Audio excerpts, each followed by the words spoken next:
নমস্কার মুসলিম ভাইদেরকে আদাব। আমার কথা যদি ভালো লাগে একটা করে লাইক দিয়েন। বাংলাদেশে যে অবস্থা চলতেছে এই অবস্থায় বর্তমান বাংলাদেশে অনেক দূর পিছিয়ে যাচ্ছে।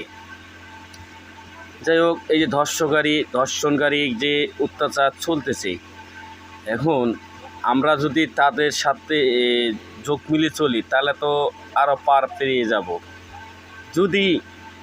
আমরা যদি কঠিন হই, ধর্ষকের শাস্তি অবশ্যই দিতে হবে।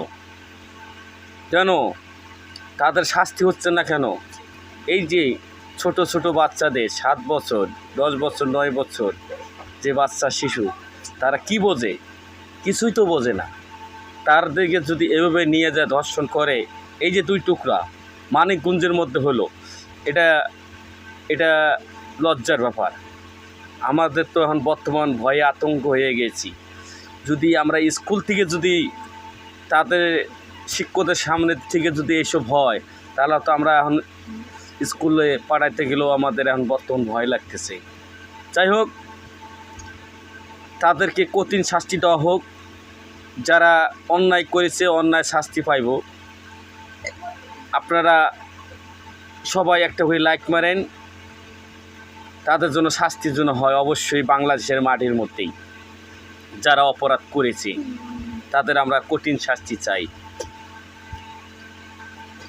আমাদের মেয়ে ছেলে যেটাই হোক, মা বাবারা তো ভাই শাসনে রাখবেন, পোলাপান যেন তারা কারো কথায় যেন না যায়, এইভাবেই তাদেরকে শাসনে রাখবেন। যাই হোক, মেয়েদেরকে স্কুলে পড়াতে গেলেও এখন বর্তমান সাথে গার্জিয়ান যাইতে হবে, এখন দেখা যাচ্ছে বাংলাদেশে। যাই হোক, তাছাড়া তো কোনো বুঝতেছি না, বাংলাদেশে অনেক সমস্যা দেখা যাচ্ছে। যাই হোক, নমস্কার, আদাব।